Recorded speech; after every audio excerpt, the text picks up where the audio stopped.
Naniniwala ako na kapag naramdaman mo na ang tinatawag nilang totoong pagmamahal, kahit kailan ay hindi na yon mawawala sa puso mo. Pwedeng dumating ang araw na unti-unting humina ang pandinig natin.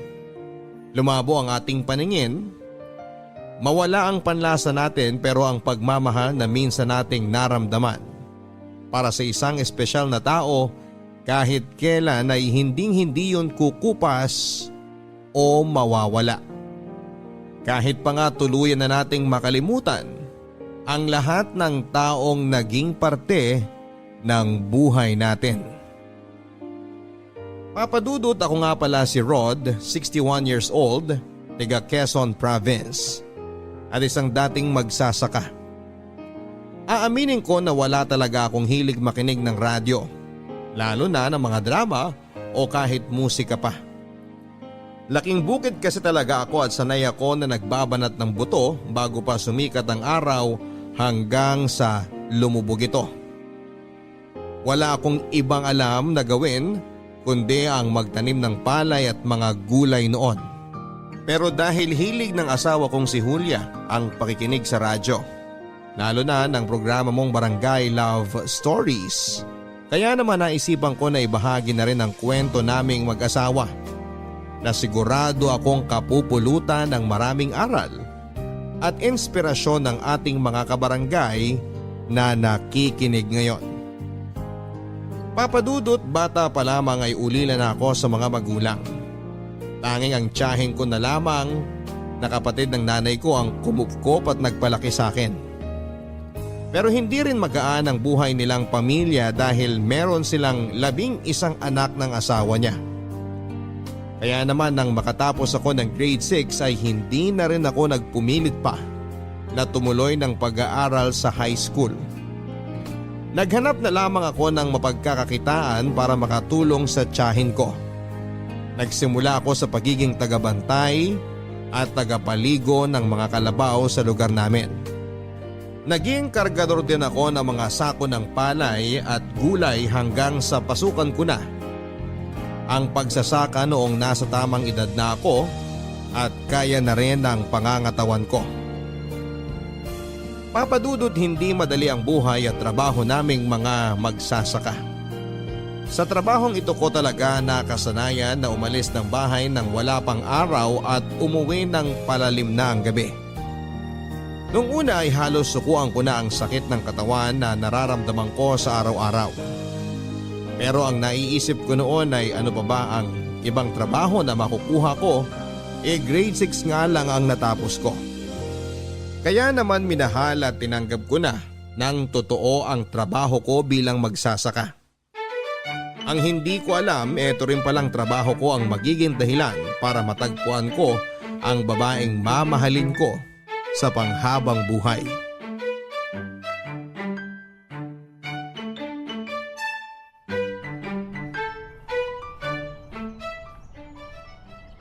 Rod, tama na muna yung trabaho. Magpahinga muna tayo at magtanghalian. Naku, mauna na po kayo Manong Leo. Mamaya na lang po ako kakain at hindi pa naman po ako nagugutom. Anong sinasabi mong hindi ka pa nagugutom? Kanina ko pa naririnig na kumakalam yung sikmura mo eh. Huminto ka na muna dyan sa ginagawa mo at samahan mo na muna ako mananghalian. Ang totoo po kasi Manong, wala po akong baon na pagkain para sa pananghalian. Tubig lang po ang meron ako kaya hindi ko rin po kayo masasabayan na kumain. Yun lang ba ang problema mo? Nako, sumama ka na sa akin dahil sinabihan kong anak ko na dagdagan ang dadalhin sa akin na pananghalian. Napansin ko na puro tubig lang talagang binabaon mo eh. Hindi naman suman o kaya biko para sa pananghalian mo. Nanganak na po kasi yung isang pinsan ko na kasama ko sa tinutuluyan kong bahay. Kaya medyo kailangan po namin na mas magtipid ngayon sa mga gastusin. Kaya nga sumama ka na sa akin at sabay na tayong magtanghalian. Tingnan mo nga yung katawan mo oh. Ang payat-payat mo na lalo. Paano ka ba nakakapagtrabaho nang walang masyadong laman ng tiyan mo? Sanay lang po talaga Manong Leo. Wala rin naman po akong ibang pagpipilian. Tay, pasensya na po, ngayon lang ako nakarating. Ang tagal po kasi dumating nung nagde-deliver ng isda. Ayos lang anak dahil kakatapos lang namin ni Rod sa ginagawa namin. Dinagdagan mo ba ang dala mong pagkain kagaya ng biling ko sa'yo kanina bago ko umalis ng bahay? Opo tay, nagdala na rin po ako ng saging kasi may mga batang naglalako doon malapit sa atin. Kaya naisipan kong bumili. Mabuti naman. Oo nga pala, eto si Rod. Yung madalas kong kinukwento sa'yo. Rod, eto nga palang anak ko si Julia. Kumusta Julia? Kinagagala kitang makilala. Ganun din ako. Ikaw pala yung kinukwento ni tatay na masipag niyang katrabaho. Naku, hindi naman masyado.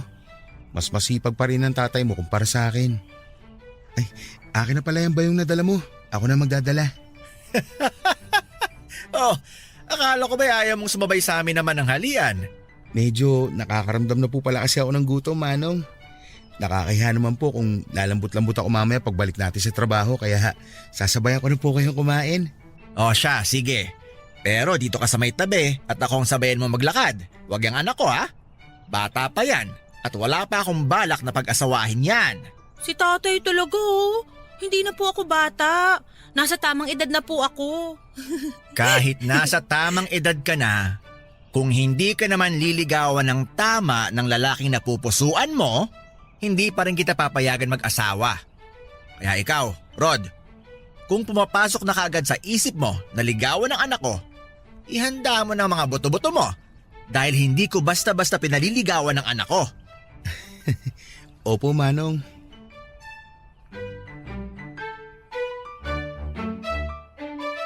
Papadudot nung una ay wala na talaga akong balak na mag-asawa o bumuo ng sarili kong pamilya. Nakita ko kasi sa mga pinsang ko na nag-asawa at nagkaroon ng mga anak kung gaano kahirap ang buhay at kung gaano sila nahihirapan. Pati na ang kanilang mga anak. Kung ako pa nga lang na mag-isa sa buhay ay hirap na.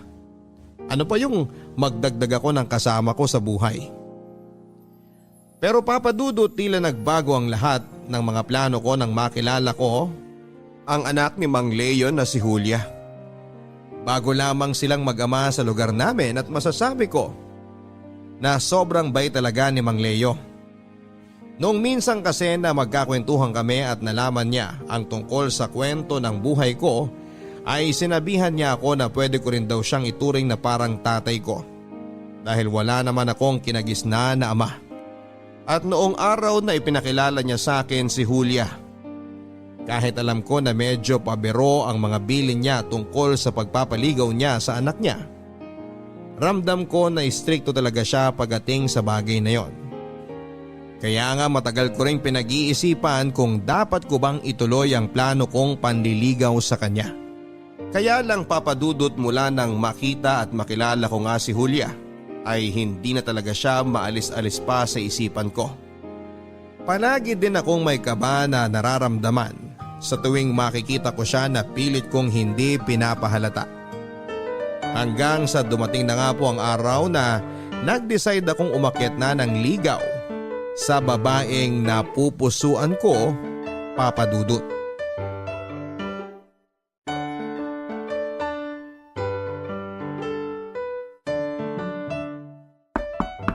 Sandali lang!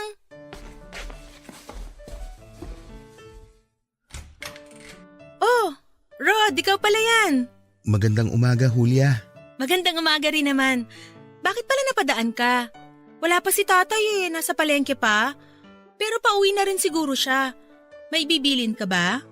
Ang totoo, hindi kasi siya yung dahilan kung bakit ako nandito. Ha? Ano palang pakay mo at napadalaw ka? Hindi kung hindi sino ang pakay ko. Julia, ikaw talaga ang dahilan kung bakit ako nandito ngayon. Ako? Oo, pero kung abala ka ngayong araw na to, pwede naman akong bumalik na lang sa ibang… Hindi, ayos lang. Halika, pasok ka muna. Sige, salamat. Eto nga pala, may dala akong bulaklak para sa'yo. Araw kasi ng mga puso ngayon kaya naisipan kong bigyan ka nito. Salamat. Ang ganda naman itong mga waling-waling na dala mo. Pasensya ka na kung yan lang ang bulaklak na nadala ko ha. Yan kasi ang pinaka namulaklak sa bakuran namin ngayong araw. Ano ka ba? Ayos lang. Paborito ko kaya to. Talaga? Paborito mo yan? Mabuti na lang pala at yan ang dinala ko. Julia! Kunin mo nga tong isda na binili ko. At ito na iluto mo para sa… Oh, Rod, anong ginagawa mo dito sa bahay namin? Magandang umaga po, Manong Leo. May dala po pala akong suman na gawa ng tiyahin ko. Tamang-tama po to para sa mainit na kape. Ano namang naisipan mo at nagdala ka ng suman dito sa amin? Nagluto po kasi ang tiyahin ko nito kagabi. At nagtabi po ako para sa inyo. Dahil nabanggit niyo po noon na paborito rin to ni Julia. Ang ibig mong sabihin, para lang pala yan sa anak ko at hindi para sa akin? Hindi po. Para din po sa inyo to, Manong. Kaya eto po, at dinagdagan ko talaga ang dala ko. Si tatay talaga tinakot pa si Rod. Balak mo bang umakyat ng ligaw sa anak ko, Rod? Ha? Opo. Kung papayagan ninyo po ako. Ay, mapipigilan ba kita nandito ka na. Halika't sumama ka sa akin sa likod ng bahay. Tay, ano pang gagawin niyo sa likod ng bahay kasama si Rod? Hindi pa kasi ako nakapagsibak ng kahoy para sa panggatong natin. Ipapasibak ko na kay Rod ang mga nakatambak na kahoy dun sa likod. Siguro naman, ayos lang sa'yo, Rod. Opo. Siyempre po wala pong problema sa akin. Alam niyo naman po na sanay ako sa mga ganong gawain. Kahit araw-araw ko pa kayo ipagsibak ng kahoy, wala pong magiging problema sa akin. At gagawin ko po ang lahat para mapatunayan ko po sa inyo na seryoso po ako sa pag-akyat ko ng ligaw sa inyong anak. Papa Dudut, pinayagan na nga ako ni Mang Leo na ligawan si Julia at masasabi ko na hindi talaga naging madali ang lahat. Kung noon ay napakabait sa akin ni Mang Leo, bigla na lang nagbago ang pakikitungo niya sa akin mula nang magpaalam ako na liligawan ko ang anak niya. Hindi ko masasabing sumama ang ugali niya pero naging mas seryoso at istrikto siya sa tuwing magkasama kami sa trabaho at sa bahay nila. Marami rin siyang pinagawa sa akin kagaya na lamang ng pagsisibak ng kahoy para gawing panggatong nila sa pagluluto. Pag-iigib ng tubig mula sa poso na may 4 na kilometro ang layo mula sa bahay nila. At dumating din ako sa punto na kinausap ko ang mga pinsang kong lalaki para tulungan akong haranahin si Julia. Marami pa akong ginawa na mahihirap na bagay para lamang maligawan si Julia na hindi ko na iisa-isahin pa. Pero hindi ko yon ginawa dahil gusto yon ni Mang Leo at wala akong pagpipilian. Ginawa ko ang lahat ng yon para mapatunayan sa kanya na seryoso ako sa pagmamahal ko sa anak niya. Papadudot, habang tumatagal na mas nakikilala ko ng lubusan si Julia, ay mas lalo ko siyang minamahal. Marami kasing katangian sa kanya ang talaga namang kamahal-mahal. Matagal na rin pala siyang ulila sa nanay at tanging si Manong Leo na lamang ang kasama niya sa buhay. Kaya naman hindi ko masisisi si Manong kung sobra itong maghigpit sa kanya. Nangako naman ako kay Julia. Nagagawin ko ang lahat para makuha ang tiwala ni Manong Leo na kahit kailan ay hinding-hindi ko sisirain. Papadudot, habang tumatagal ay mas lalong nagiging mahigpit sa amin ni Julia si Manong Leo. Sinabihan niya pa ako na ayaw niya raw na magpapaabot ako ng gabi sa bahay nila at wala pang 1 oras kung payagan niya akong dumalaw sa kanila. Halos pinagawa din niya sa akin ang lahat ng mabibigat na gawain sa kanilang bahay. Pero hindi ako sumuko at mas lalo akong naging porsigido sa panliligaw ko sa anak niya. At pagkatapos nga ng 2 taon na panliligaw ko kay Julia, ay hindi na sayang ang lahat ng paghihirap ko. Dahil ibinigay na rin niya sa akin ang pinakaaasam kong oo para sa lahat ng pagsubok na pinagdaanan ko. Papadudot, tumagal ng 3 taon ng relasyon namin ni Julia bilang magkasintahan bago kami nag-decide na magpakasal. Hindi naman na yon tinutulan pa ni Manong Leo dahil pareho na kaming nasa tamang edad ng anak niya.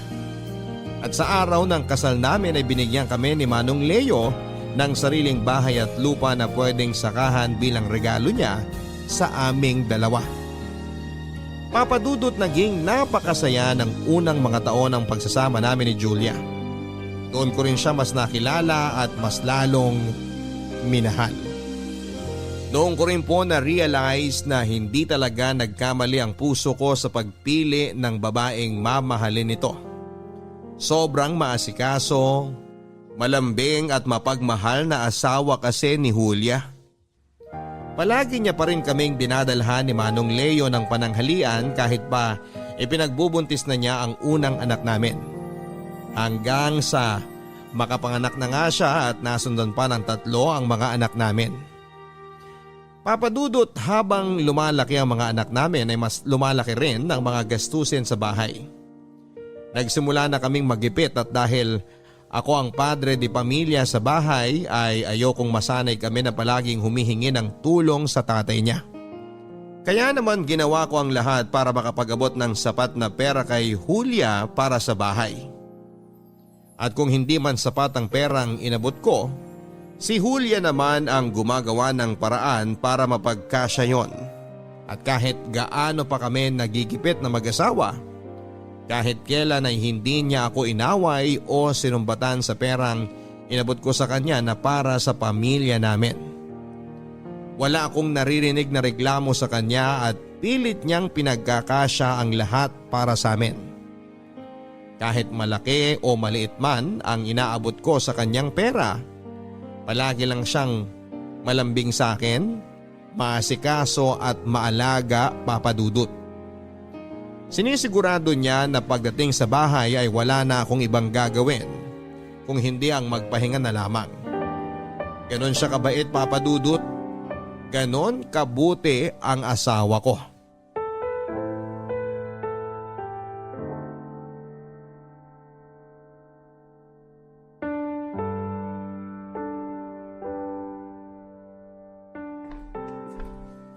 Mahal, eto na ang kape mo sa katinapay.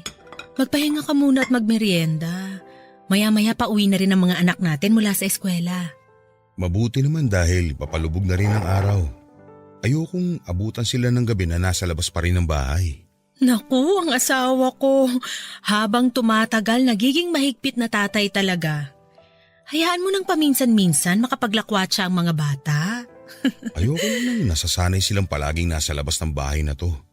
Gusto ko, hanggat kaya ko silang kontrolin at disiplinahin, ay gagawin at sasamantalahin kong pagkakataon na yun. Ikaw ang bahala, mahal. Matalino naman ang mga anak mo, kaya sigurado akong naiintindihan nila kung bakit ka naghihigpit sa kanila. Oo nga pala, mahal. May pasalubong ako sa'yo. Ang paborito mong waling-waling. Pinitas ko dun sa bakura na kumpare natin nung mapadaan ako sa kanila kanina. Naku, mahal, salamat. Hindi ka na dapat nag-abala pa ng ganito kasi matatanda na tayo. Hindi naman ibig sabihin na matatanda na tayo tapos na akong ligawan ka. Dahil kahit uugod-ugod na tayo, gagawin ko pa rin ang lahat para mapaglingkuran at mapakilig ka. Ang sweet talaga ng mahal ko. Siyempre sabi nga nila, kalabaw lang ang tumatanda at nawawalan ng tamis sa katawan. At hindi mangyayari sa atin yun. Mahal, eto na rin pala yung kinita ko para sa huling ani natin ng palay. Ayan, tamang-tama dahil kailangan na rin nating bayaran ng matrikula sa eskwelahan nila Wendy para makapag-exam siya. Oo nga pala. Pinaalala mo nga pala sa akin na kailangan mo na mas malaking budget para sa buwan na to. Huwag mo nang isipin yun. Ayos na tong binigay mo sa akin dahil alam ko naman na ginawa mo ang lahat para makapagtrabaho ng maayos. Ako na lang ang gagawa ng paraan para sa kailangan pang bayaran dito sa bahay. Pasensya ka na, mahal ha. Ang baba kasi talaga ng kuha nila sa mga palay natin Halos nababawi lang natin ang nilabas nating pera na para sa puhunan. Madalas nga ay abonado pa tayo dahil sa nangyayari na to. Mahal, huwag ka nang panghinaan ng loob dahil naiintindihan ko naman ang sitwasyon natin ngayon. Kaya ko namang diskartihan ng ibang gastusin dito sa bahay at doblehin ang pagtitipid natin sa ulam. Isa pa, dumaan dito si tatay kanina at nag-iwan ng mga gulay at prutas. Sa mga pagkain pa lang na yun, malaki na ang matitipid natin. Kaya wag mo nang masyadong alalahanin pa ang tungkol sa pera. Salamat talaga, mahal ha. Alam mo ba sa tuwing pinanghihinaan ako, sa'yo lang talaga ako kumukuha ng lakas ng loob. Sino pa ba naman ang magdadamayan dito at magtutulungan kung hindi tayo rin na mag-asawa? Saka alam mo, mahal, napansin ko pala na nangangayayat ka na. Pwede bang bawasan mo ang labis na pagpupuyat, lalo na ang labis na pagtatrabaho? Ito lang naman ang kaya kong gawin para sa pamilya natin. Ang magsipag sa trabaho. Pero hindi ibig sabihin nun, pababayaan mo na ang katawan mo. Mahal, huwag mo masyadong isipin ang mga tumataas na bilihin sa palengke o ang mga gastusin dito sa bahay. Ang isipin mo, ang kalusugan mo. Dahil yun ang mas importante sa akin at sa amin ng mga anak mo. Ikaw mismo at hindi ang pera na pinaghirapan mo. Kaya mahal, please lang. Huwag mong pabayaan ang sarili mo para na rin sa amin ng mga anak mo.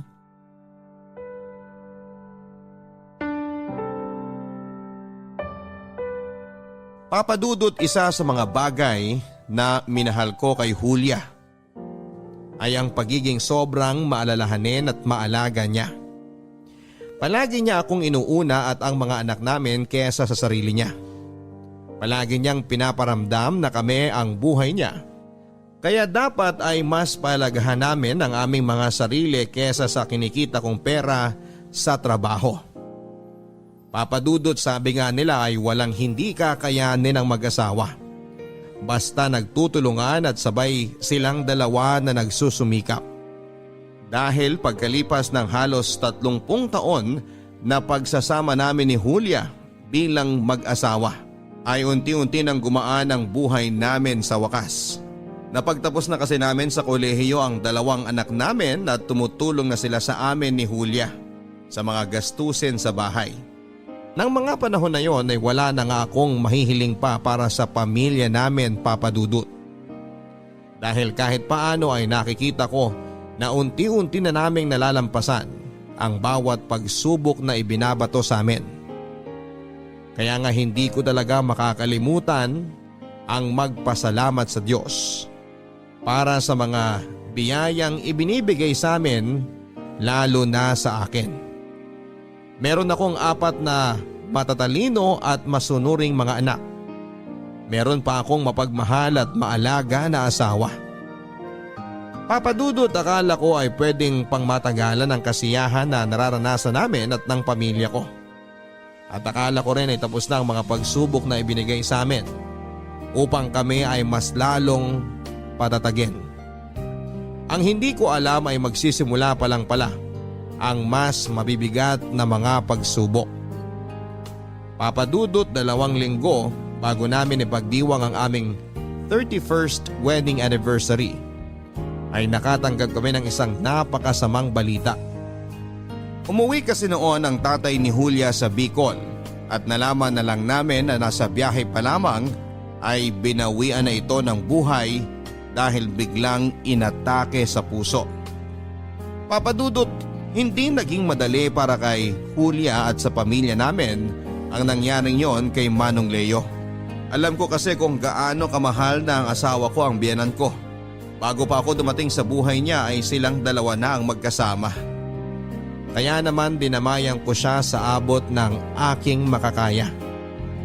Pinaramdam ko at ng aming mga anak sa kanya na marami pa kaming nagmamahal sa kanya. Hanggang sa inabot nga ng 1 taon bago unti-unting natanggap ni Julia ang pagkawala ng tatay niya.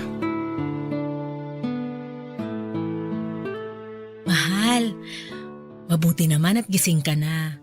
Nakapaghain na ako ng almusal kasi maagang pumasok ang mga anak natin sa eskwela. Pati sina Wendy pumasok na rin sa trabaho. Ang aga nyo namang nagising ng mga anak natin.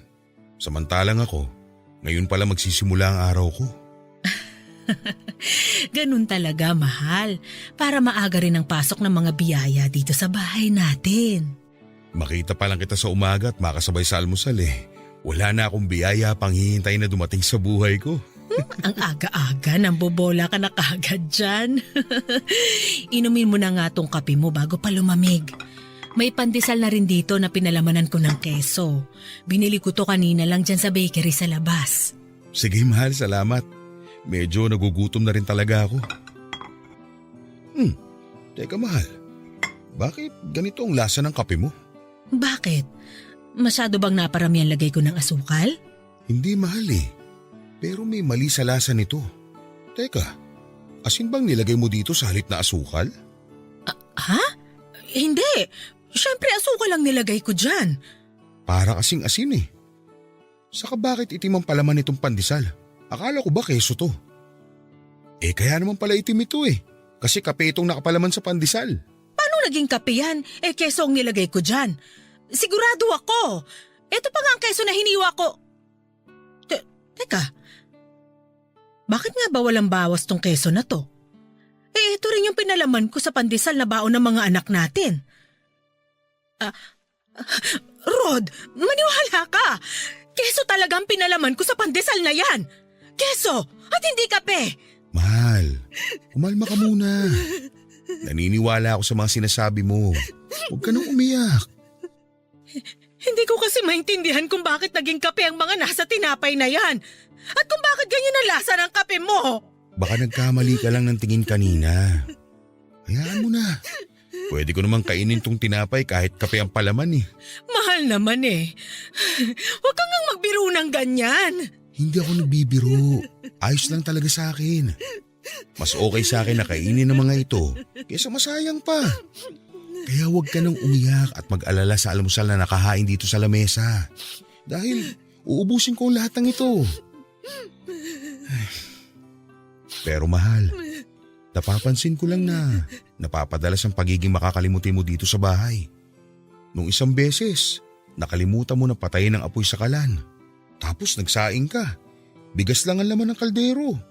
At nung isang araw, nagluto ka ng adobong manok na puro suka lang ang sabaw.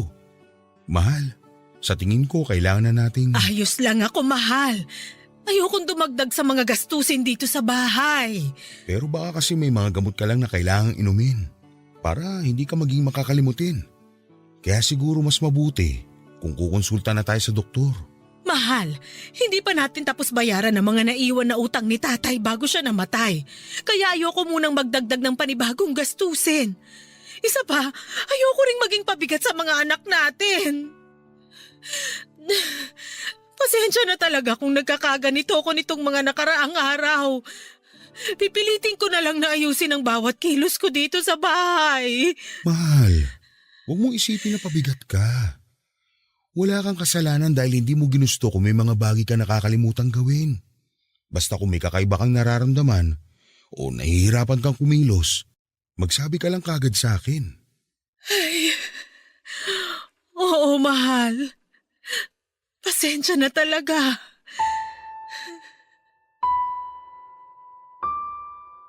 Papadudot kahit na anong pangungumbinsi ang gawin ko o ng mga anak namin ay ayaw niya talagang pumayag na magpa-check up. Nang mailibing kasi si Manong Leo ay nalaman namin na may mga utang pala siyang naiwan sa iba't ibang tao. Medyo malalaking halaga rin yon kaya kinakailangan namin na unti-unti na ring bayaran. Papadudot habang tumatagal ay napapansin ko na mas lalong lumalala ang pagiging makakalimutin ng asawa ko. Ilang beses na siyang nagsasaing ng walang laman na tubig ang kaldero. Ilang isda na rin ang nasusunog sa tuwing siya ang nagluluto. At madalas din ay nakikita ko siya na nakatingin sa malayo na parabang may malalim na iniisip. May mga oras din na maalimpungatan ako sa madaling araw na wala siya sa tabi ko. At makikita ko na lamang siya na nakatayo lang sa may harap ng lababo namin. Nang lapitan ko siya noon ay tinapik sa balikat ay tila nagising siya mula sa pagkakahimbing. At ako pa ang tinanong niya kung bakit daw kami parehong nasa kusina. Papadudot ayoko sanang isipin na may mali na talagang nangyayari sa asawa ko. Lalo na at habang tumatagal ay mas lalong lumalala ang mga kakaibang kinikilos niya. At dahil nga ayaw niya pa rin talaga na magpa-check up sa doktor, gabi-gabi ko na lang na isinasama sa mga panalangin ko na sana ay bumalik na sa dating sigla ang asawa ko.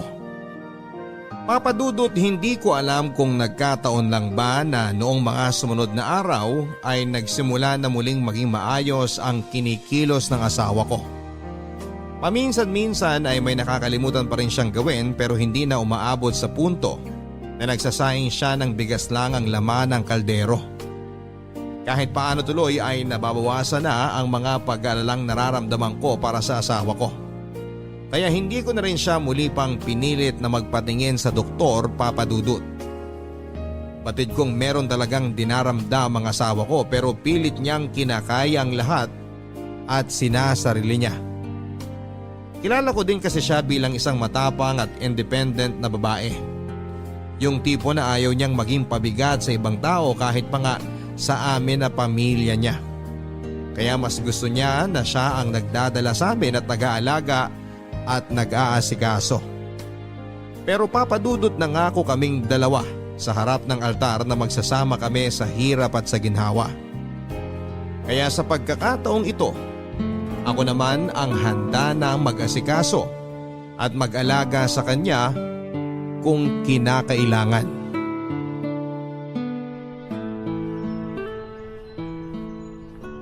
Wendy anak, saan ka pupunta? Akala ko ba wala kang pasok sa trabaho ngayon? Wala nga po, Tay. Pero aalis lang po ako sandali para bumili ng shampoo at sabon natin. Isasama ko na rin po ang toothpaste dahil paubos na rin po yung natitira. Ganun ba? Huwag ka na lang masyado magpapagabi sa labas ha. Alam mo naman ang panahon ngayon. Wala nang pwedeng pagkatiwalaan na ibang tao. Opo, Tay. Sandali lang din naman po ako. May gusto rin po ba kayong ipabili sa akin? Wala naman anak. Ang nanay mo nga pala, tapos na ba maglaba? Tapos na po yata. Nakita ko po siya nakatayo sa may harap ng lababo bago ako lumabas ng bahay. O siya sige. Sa kanya na lang ako magpapatulong magbuhat ng mga pinamili ko na to. Umalis ka na at nang hindi ka masyadong gabihin sa lakad mo. Mag-iingat ka ha. Sige po, Tay. Salamat ho.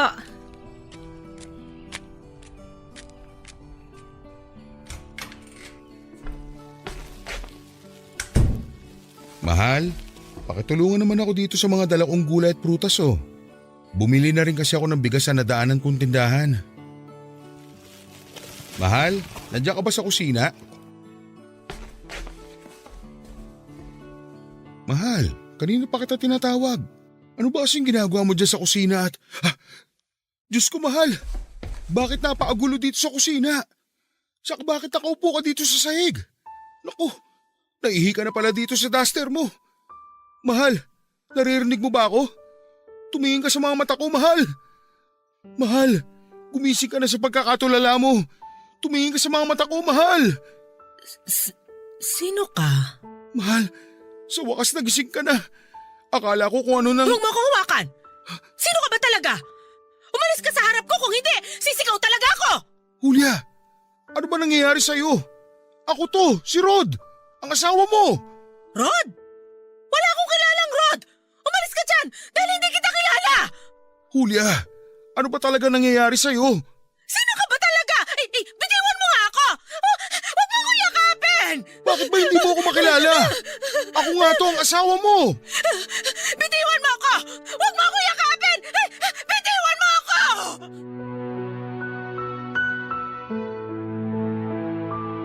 Papadudot halos umiyak na ako sa harapan ng asawa ko bago niya ako nakilala. Nang makita niya ang kanyang sarili na nakaupo sa sahig na basa ng ihi niya, ay naiyak na rin siyang yumakap sa akin habang paulit-ulit na humihingi ng pasensya. Wala raw siyang maalala sa lahat ng nangyari at napakasakit lang daw ng kanyang ulo. Pinatahan ko naman siya at pilit na pinakalma dahil iniisip ko noon na baka lalong mapasama sa kanya ang ginagawa niyang pag-iyak. Papadudot ng araw na yon ay tuluyan ko nang nakumbinsi ang asawa ko na magpatingin sa doktor. At noon nga din ay nalaman namin na meron siyang early onset Alzheimer's disease. Isang uri ng sakit ng pagkalimot na pwede raw niyang namana mula sa mga magulang niya. Isa rin daw na pwedeng naging dahilan ng maagang paglabas ng mga sintomas ng sakit na yon ay ang labis na stress at kalungkutan niya mula sa pagkawala ng kanyang tatay. Papadudot sa pagkakataon na ito ay hindi po talaga naging madali sa aming pamilya. Lalo na sa aming mag-asawa ang sitwasyon namin dahil sa sakit ng asawa ko. Hindi na kasi siya pwedeng maiwan ng matagal sa bahay nang walang ibang kasama. Hindi rin siya pwedeng lumabas o kahit na pumunta sa palengke na siya lang mag-isa, at ang pinakamahirap na parte sa lahat ay yung mga oras na hindi niya talaga kami nakikilala.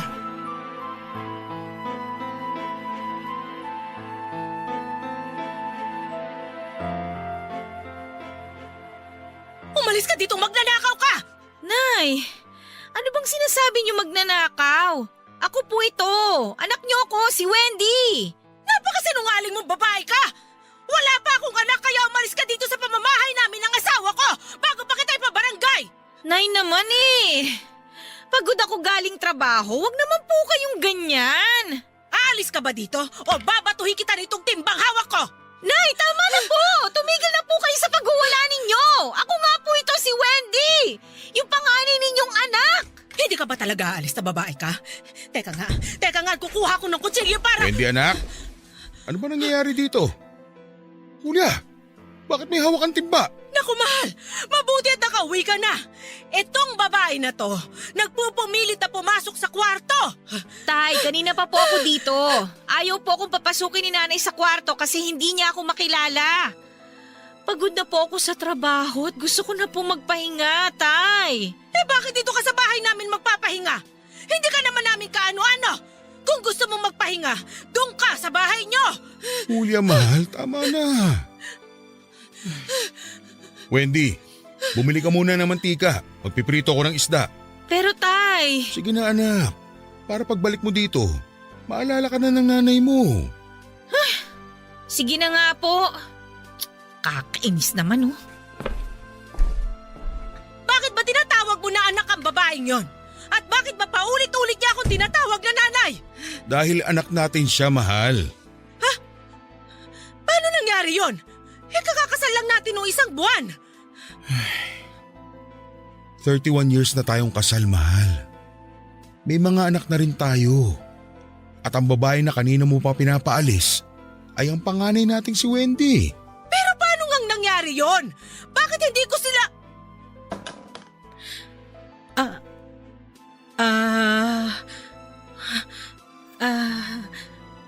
Sorry mahal. Hindi ko sinasadyang makalimutan ng mga anak natin. Nasaan ba si Wendy? Hihingi ako ng tawad sa kanya. Inutusan ko muna sandali sa labas. Babalik din siya kaagad. Sorry talaga, mahal. Tahan na, mahal. Hindi mo kailangan mag-sorry sa akin o sa amin ng mga anak mo. Ang mahalaga ngayon, naaalala mo na ulit kami. Halika, aalalayan kitang makaupo para makainom ka na ng gamot mo. Mahal, salamat ha. Salamat sa lahat ng pag-unawa mo sa akin. At sa sakit ko na to. Mahal kita eh. Kaya gagawin ko ang lahat para maintindihan ang sitwasyon mo. Hindi nga ba't may pangako tayo sa harap ng Diyos na magsasama tayo sa hirap at ginhawa? At tutuparin ko ang pangako na yun habang nabubuhay ako, Julia. Papadudot sa tuwing susumpungin ng sakit ng asawa ko, ay ako ang palagi niyang pinakaunang naaalala at nakikilala. Ako lang din ang nakakapagpakalma sa kanya sa tuwing nagwawala siya at madalas ay nauuwi yon sa mahigpit na yakap at iyakan. Papadudot, aaminin ko na nahihirapan po talaga ako sa nangyayari sa asawa ko. Mabuti sana kung ako lang ang naapektuhan. Pero pati na rin ang mga anak ko. Ang dalawang bunso kasi namin ay nasa kolehiyo na at malaki na rin ang gastusin para sa kanilang pag-aaral. Mabuti na lang talaga at malawak ang pangunawa ng dalawa kong naunang anak na nagtatrabaho na dahil sila ang gumagastos para sa pangmatrikula ng kanilang mga kapatid. Kaya lang dahil pagod sila sa trabaho ay nagiging mainitin ang ulo nila pagdating sa nanay nila. Lalo na kapag hindi sila naaalala nito at pilit na pinapaalis ng aming bahay. Pinapaliwanag ko naman sa mga anak ko na sana ay mas lawakan pa ang kanilang pangunawa sa kanilang nanay. Dahil kahit naman ang asawa ko ay hindi gusto ang nangyayari sa kanya. Madalas din ay ako lang ang nag-aasikaso sa asawa ko, Papa Dudut. Kapag naiihi siya sa aming higaan, kapag nadumi siya sa kanyang salwal at kapag halos wala na talaga siyang nakikilala sa amin na pamilya niya, Papa Dudut. Nakakapagod talaga ang sitwasyon ko bilang asawa niya. Pero nangako ako sa sarili ko na hindi ko susukuan ang asawa ko kahit na ano pa ang mangyari. At tutuparin ko ang pangako na binitawan namin sa isa't isa noong araw na ikinasal kaming dalawa. Papa Dudut, lumipas ang 1 taon na nakasanayan na namin ang sakit ng asawa ko. Alam ko na ang mga dapat kong gawin para pakalmahin siya sa tuwing nagwawala siya. Hanggang sa makilala niya na kami ng mga anak niya. Nakapag-adjust na rin kaming lahat sa bahay kung paano alagaan ang asawa ko. Lalo na ngayon na hindi siya madalas na sinusumpong ng sakit niyang pagkalimot. Papa Dudut, kahit paano rin ay nagagawa na naming maging masaya at mag-celebrate ng mga espesyal na okasyon. Kaya akala ko ay pwede na kaming muling bumalik sa dati naming masayang pamilya. Pero hindi pa rin pala, Papa Dudut. Dahil kung kailan naman naging muling magaan ang sitwasyon para sa aming pamilya, ay muli ring susubukin ang aming katatagan. Papa Dudut, na stroke po ang asawa ko na kaagad naming isinugod sa ospital. At halos umiiyak akong nagwala nang sabihin sa amin ng doktor na comatose ang asawa ko at kung magising man siya ay baka hindi na rin magtagal ang kanyang buhay. Papa Dudut, sa ikalawang pagkakataon ay hindi ko sinukuan ang asawa ko. Sinabi ko sa mga doktor na maghihintay ako na muling magising ang asawa ko at alam ko na malalampasan pa niya ang taning na ibinigay sa kanya ng doktor. Mula nga noon ay hindi na ako umalis pa ng ospital at araw-araw din akong pumupunta ng chapel para makiusap sa Diyos. Nadugtungan pa ang buhay ng asawa ko. Dahil, Papa Dudut, sa totoo lang ay hindi ko pa alam kung handa na ba akong mawala sa akin ng asawa ko.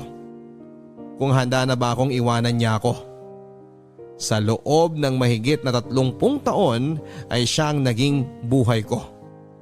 Si Julia ang nagbigay ng dahilan para sa akin na magkaroon ng mga pangarap at masayang buhay. At ngayon pa lamang ay hindi ko nakakayanin kung mawawala ang nag-iisang dahilan na yon mula sa buhay ko.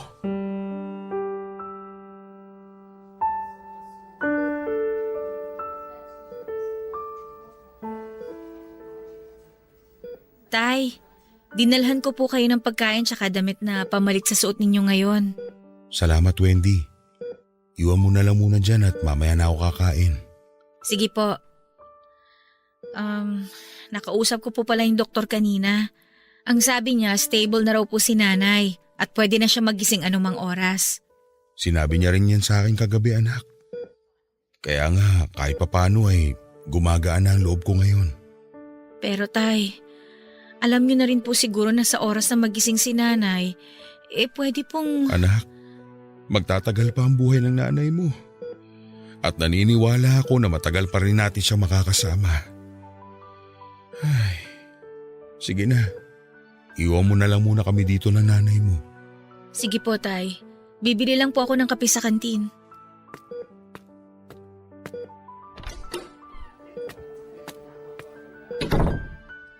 Mahal, alam ko na matagal pa kitang makakasama. Naniniwala ako na bibigyan pa tayo ng Diyos na mas mahabang panahon. Kaya gumising ka na, pakiusap. Gumising ka na, mahal ko. Sino ka?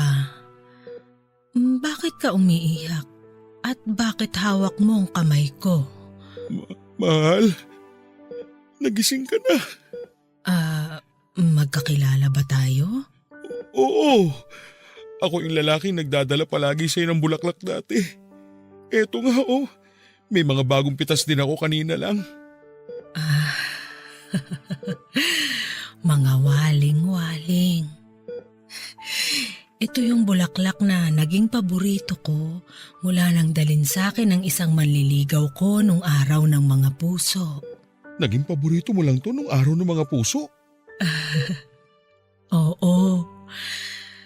Naging paborito ko lang ang waling-waling nang dalin yan sa akin ng isang manliligaw ko noon. Ay, naaalala ko tuloy siya. Yung lalaking kauna-unahang minahal ko at pinangakuan ng panghabang buhay na pagsasama. Yung lalaking hindi nawala sa tabi ko kahit naging sobrang pabigat na ako sa buhay niya. Yung lalaking hindi napagod na mahalin ako. At kahit kailan, hinding-hindi mapapagod na mahalin ka. Julia, ako to. Si Rod. Yung lalaking mahal mo at mahal na mahal ka. Rod? Oo nga. Ikaw nga si Rod na asawa ko. Mahal. Sorry kung hindi kita nakilala agad. Sorry kung hindi kita naalala. Mahal, tama na. Huwag ka nang umiyak at mag-sorry. Wala kang kahit na anong kasalanan. Ang mahalaga ngayon ay gising ka na at naaalala mo na ako. Mahal. Salamat talaga, ha? Salamat sa lahat ng pag-aalaga at pagmamahal mo sa akin. Salamat sa lahat ng ginawa mo para sa akin. Wala kang dapat na ipagpasalamat. Ginagawa ko ang lahat ng ito dahil mahal kita. Mahal, kung sakali man na muling mawala ang alaala ko at sa mga oras na hindi na kita nakikilala, tandaan mo sana na mawala man ang lahat ng tao sa memorya ko. Hinding-hindi naman mawawala ang pagmamahal na nararamdaman ko para sa'yo. Ang pagmamahal ko para sa'yo, ang palagi kong susi para maalala ko kayong lahat. Lalong-lalo ka na, mahal. At ito rin ang tandaan mo, mahal. Kahit kailan, hindi ako mapapagod na iparamdam sa'yo kung gaano ko kaswerte dahil ikaw ang asawa ko. Palagi kong ipaparamdam sa'yo kung gaano kita kamahal mula nung unang araw na nagkakilala tayo hanggang sa habang buhay na magkakasama tayong dalawa. Mahal na mahal kita, Julia. Mahal na mahal.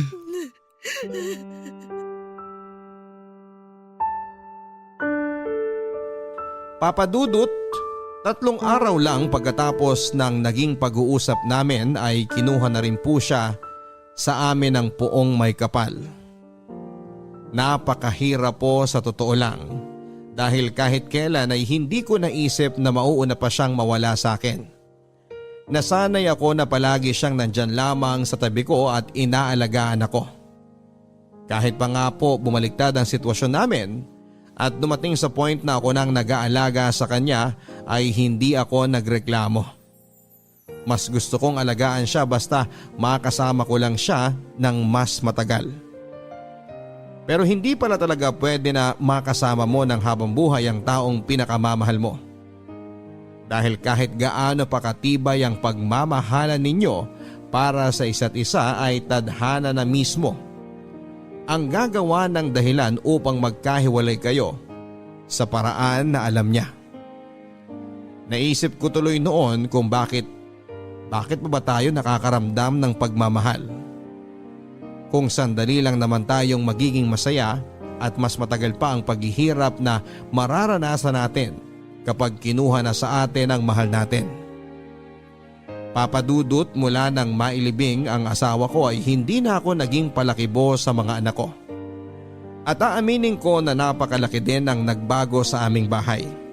Nawala na ang sigla at masasayang Tawanan na palaging naririnig sa tuwing sabay-sabay kaming kumakain sa hapagkainan. Nawala na ang pagmamahalan na dati ay umiikot sa 4 na sulok ng bahay. At lahat ng yon ay nangyari dahil nawala na ang ilaw na nagbibigay liwanag sa aming tahanan. Papadudot, hindi naman talaga ako paladasal na tao noon. Pero mula nang magkasakit ang asawa ko at maospital, hanggang sa kunin na nga siya sa amin, ay paulit-ulit akong nananalangin at humihiling na sana ay hindi na rin magtagal ang buhay ko upang magkasama na kaming dalawa ng asawa ko.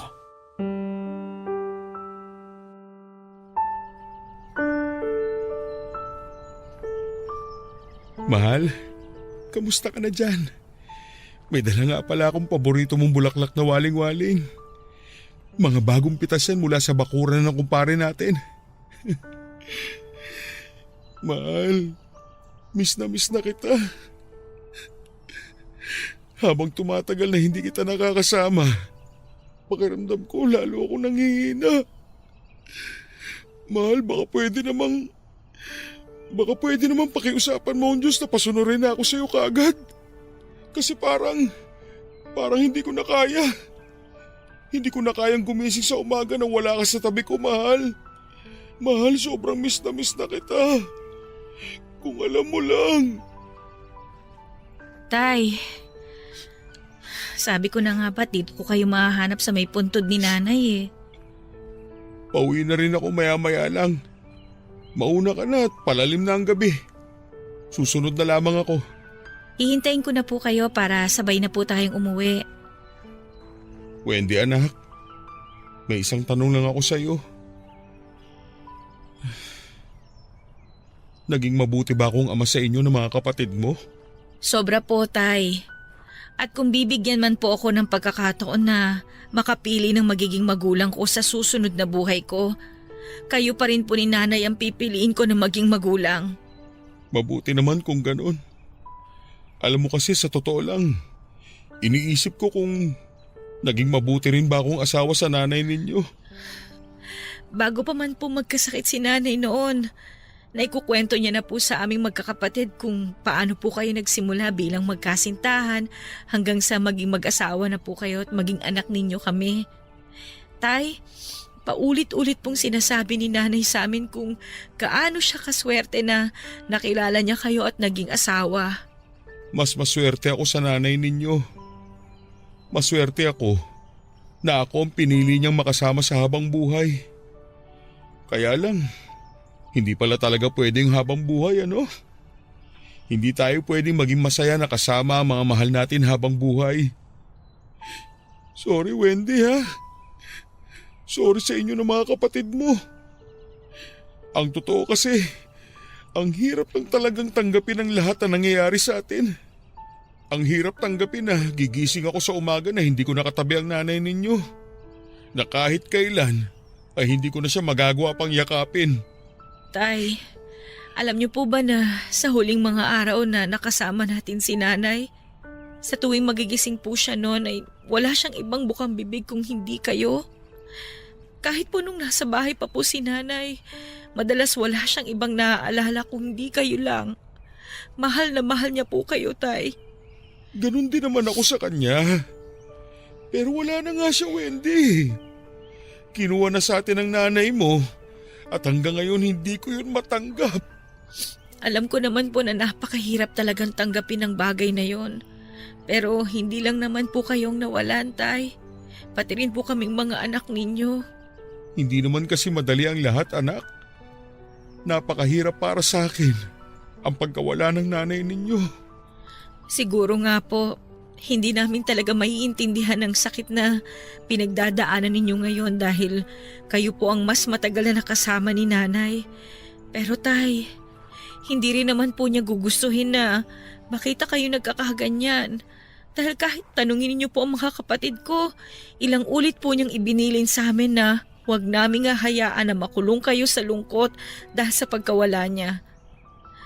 Ay, pero Tay, Hindi po namin alam kung paano gagawin yun kung kayo mismo hindi ninyo tinutulungan ang sarili ninyo. Patawad anak. Hindi ko lang kasi alam kung paano talaga mag-uumpisa ulit. Mahal na mahal ko kasi ang nanay ninyo. Siya ang naging buhay ko sa napakaraming taon na lumipas. Hayaan niyo po na sana matulungan namin kayo sa pag-move on nyo, Tay. Sabay-sabay natin na pag-aralan tsaka tanggapin na kahit kailan hindi na talaga babalik si nanay sa atin. Pero hindi naman po ibig sabihin na natanggap na natin na wala na siya. Kalilimutan na po natin siya. Oo, Wendy. Tama ka. Susubukan ko na talagang tanggapin ang lahat. Pero hindi ko kakalimutan ang nanay ninyo. Kagaya nga ng sabi niya sa atin, mawala man siya sa bahay at buhay natin, kahit kailan naman ay hindi mawawala ang pagmamahal niya para sa atin.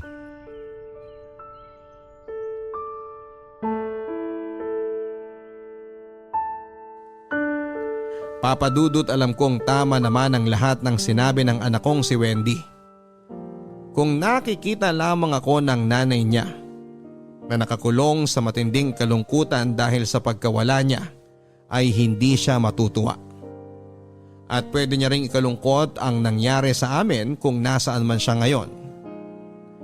Papa Dudut, bago tuluyang mamaalam sa amin noon ang misis ko, ay sinabihan niya ako na magbitaw raw ako ng isang pangako sa kanya. Pangako na kakayanin ko ang lahat ng hirap at sakit sa oras na mawala na siya. Papa Dudut, nagbitaw ako ng pangako ng araw na yon para lamang mapanatag ang loob ng asawa ko. Kahit ang totoo ay hindi ko alam kung paano ko tutuparin ang pangako na yon. Hindi ko alam kung paano tatanggapin na kahit kailan ay hindi ko na makakasama pa ang pinakamamahal kong asawa. Papa Dudut, kahit gaano kabigat para sa akin ang lahat, ay nag-decide na akong tulungan ang sarili ko. Nakalimutan ang sakit dahil sa pagkawala niya. Ayoko rin kasi na maramdaman ng mga anak namin na dalawa kami ng asawa ko na nawala sa kanila. Kaya kinabukasan nga ay sinimulan ko nang mag-move on sa pamamagitan ng paglilinis ng kwarto naming mag-asawa. At habang inaayos ko ang mga gamit niya ay nakakita ako ng isang sulat na alam kong siya ang may gawa. Binuksan ko ang sulat na yon at binasa. Nalaman ko na sinulat pala niya yon pagkatapos na naging unang check-up niya sa doktor niya. Ang sabi niya sa sulat ay humihingi siya ng tawad para sa mga araw na hindi niya maalala kung sino ako at ano ako sa buhay niya. Sinabi din niya na hindi siya nagkamali ng lalaking pinili na mahalin at makasama sa panghabang buhay. Na araw-araw siyang nagpapasalamat sa Diyos dahil dumating raw ako sa buhay niya. Kung sakali man daw na dumating ang araw na hindi na raw talaga bumalik ang kanyang memorya, hindi ibig sabihin noon ay hindi na rin babalik ang pagmamahal niya para sa akin. Dahil sigurado raw siya na mawala man ang lahat ng kanyang memorya, hinding-hindi naman mawawala ang pagmamahal niya para sa akin.